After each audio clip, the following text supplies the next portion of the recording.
Hello বন্ধুরা, কেমন আছো সবাই? স্বাগতম তোমাদের রোকসানাস লাইফ ক্যানভাসে। আমি রোকসানা। আজ তোমাদের শোনাতে যাচ্ছি ইলমা বেহরোজের আমি পদ্মজা উপন্যাসের 50তম পর্ব। এই দীর্ঘযাত্রায় তোমাদের ভালোবাসা, আগ্রহ আর এই আপনত্বের সাথেই আমি এখানে পৌঁছতে পেরেছি। তাই তোমরা প্রত্যেকে আমার কাছে অমূল্য। বিশেষ করে আমার এক শ্রোতার নাম আমি তোমাদের জানাতে চাই, আর যে সাব্বির হোসেন। সাব্বির একজন দৃষ্টি প্রতিবন্ধী হয়েও অগাধ ভালোবাসা আর আনন্দ নিয়ে প্রতিটি পর্ব শুনছে। তার এই আন্তরিকতা আমাকে মুগ্ধ করেছে। আজকের এই বিশেষ পর্ব আমি তাকে উৎসর্গ করলাম। আমি তোমাদের সবার কাছে অনুরোধ করব, আমার এই প্রিয় শ্রোতার জন্য দোয়া করবে সবাই। আল্লাহ যেন তাকে সুস্থ রাখেন, আনন্দে রাখেন আর ভালোবাসায় ভরে রাখেন। চলো তবে শুরু করা যাক আমি পদ্মজার 50তম অধ্যায়। শুনশান নীরবতা চারিদিকে। রাত গভীর থেকে গভীরতর হচ্ছে। পদ্মজা তীর্থের কাকের মতো অপেক্ষা করছে কখন রুম্পা চোখ খুলবে। বিভোর হয়ে ঘুমাচ্ছে। পদ্মজার নির্লিপ্ত ভঙ্গিতে বসে আছে। দরজায় কেউ টোকা দিতেই পদ্মজা সাবধান হয়ে গেল। রুম্পার নিরাপত্তা নিয়ে তার মন অস্থির হয়ে আছে। সে গম্ভীর কণ্ঠে জানতে চাইল, কে কে ওখানে? আমিরের কণ্ঠ শুনে পদ্মজা ফোঁস করে নিঃশ্বাস ছাড়ল। এরপর দরজা খুলল। আমিরের চুল এলোমেলো, ক্লান্ত দেখাচ্ছে। সে পদ্মজাকে দেখে বলল, ঘুম ভেঙে গেল, তোমাকে মনে পড়ছে। আমি তো এখন যেতে পারবো না। আমি থাকি তাহলে। আমিরের নির্বিকার কণ্ঠ। পদ্মজা চোখ রাঙিয়ে বলল, শীতের রাতে মাটিতে থাকবেন? রুম্পা ভাবে বিছানায় ঘুমাচ্ছে। এই ঘরে থাকলে মাটিতেই থাকতে হবে। ঘরে যান। মাটিতেই থাকবো? ধুর, আপনি সবসময় ঘাটতারামি করেন। আপনাকে তো আমি বলে এসেছি কতটা দরকার রুম্পা ভাবির সাথে থাকা। গতদিনও বোনদের সাথে ছিলে, আজ রুম্পা ভাবির সাথে। কয়টা দিনই তো আজীবন একসাথে থাকবো। আচ্ছা যাচ্ছি। এখনো ঘুমাওনি কেন? পদ্মজা একবার রুম্পাকে দেখে নিয়ে বলল, এই তো ঘুমাবো। আমির চারপাশ দেখে বলল, আর সাবধানে থাকবে। রেদওয়ান দোতলায় ঘুরঘুর করছে। ভয় পাবে না, আমি আছি।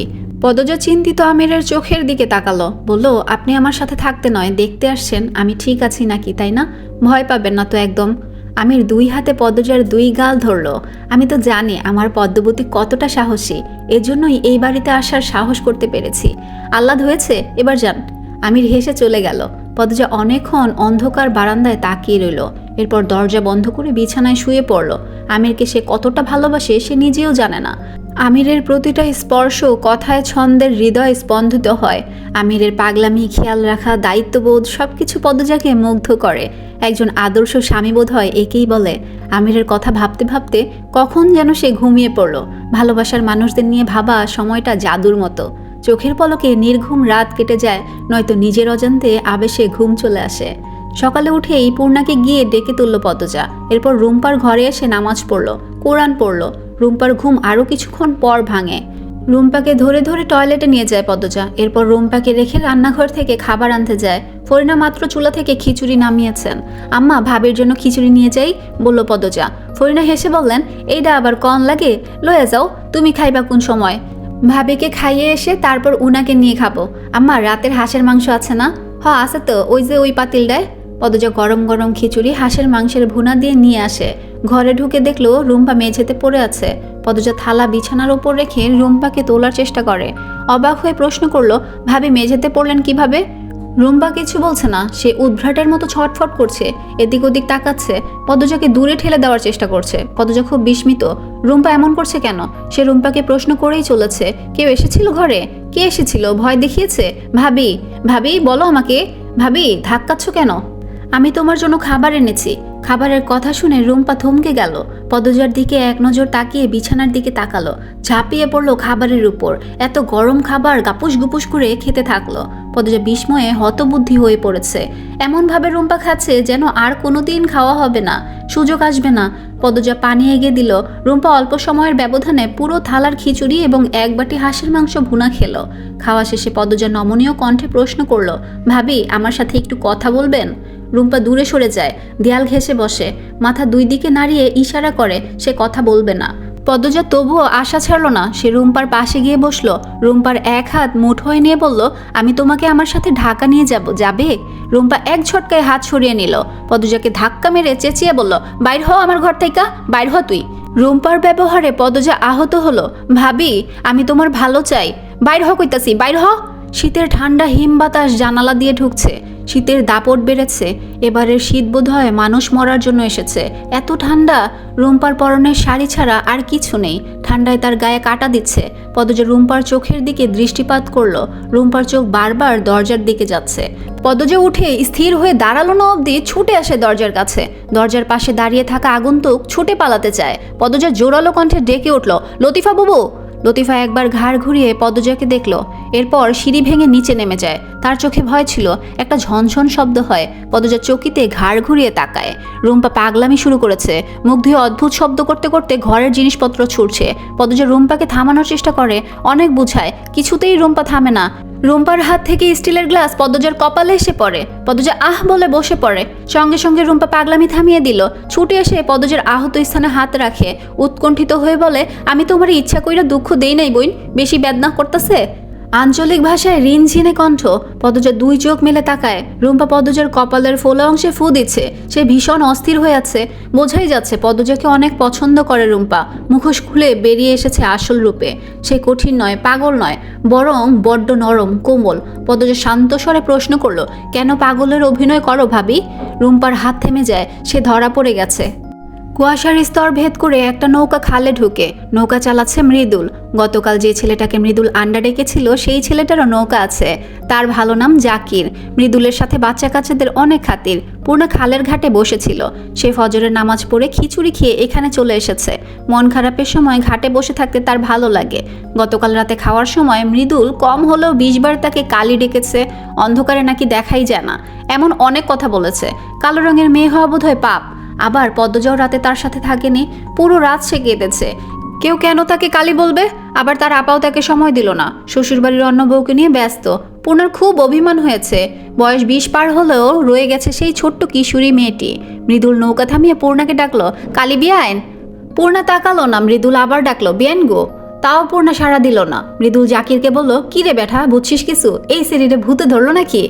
জাকির দাঁত বের করে শুধু হাসলো। মৃদুল জোরে বলল, আরে বেআইন কি কানে শুনে না? কাল তো ঠিকই শুনছিল। ঠান্ডা কি কানের ভেতর ঢুকে গেছে? ও কালি বেআইন, বেআইন।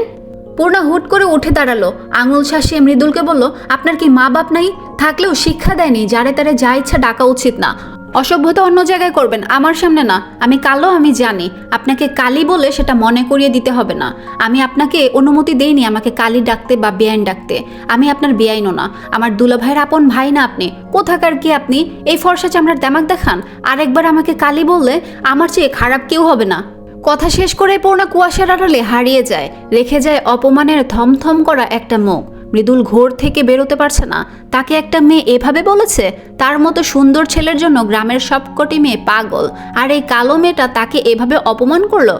মৃদুল রাগে বইটা ছুঁড়ে ফেলে খালে। নৌকা থেকে রাগে নামতে গেলে তার এক পায়ে নৌকা ধাক্কা খেলো। ফলে নিমিষে দূরে চলে যায় নৌকাটি।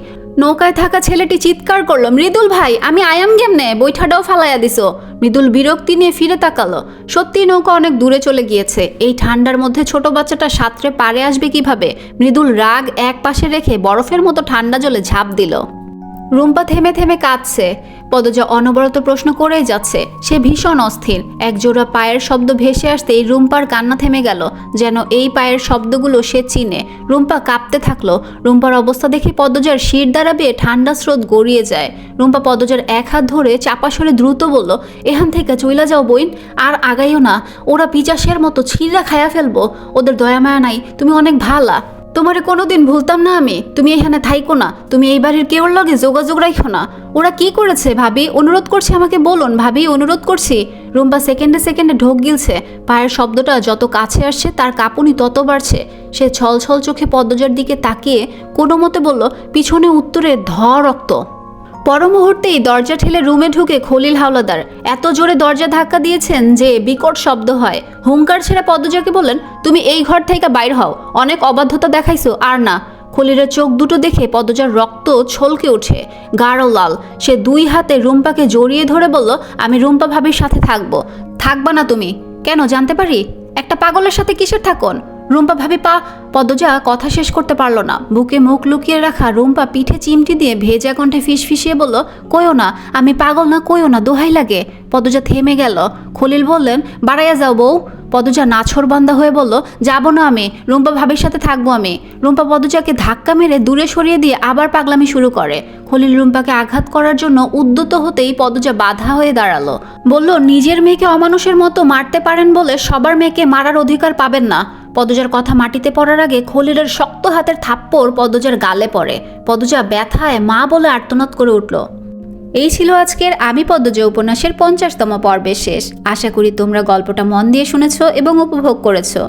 বন্ধুরা, তোমাদের প্রতিটা লাইক, কমেন্ট আর সাবস্ক্রাইব আমার জন্য এক একটা বড় অনুপ্রেরণা। তোমাদের ভালোবাসা আমাকে সামনে এগিয়ে যেতে শক্তি যোগায়। তাই গল্পটা ভালো লেগে থাকলে অবশ্যই লাইক করে জানাবে, তোমাদের মতামত কমেন্টে শেয়ার করবে আর চ্যানেলটি সাবস্ক্রাইব করে সাথে থাকবে। আগামীতে আরও নতুন গল্প, নতুন অধ্যায় নিয়ে আবার দেখা হবে ইনশাআল্লাহ। ততদিন পর্যন্ত সবাই ভালো থেকো, সুস্থ থেকো। আল্লাহ হাফেজ।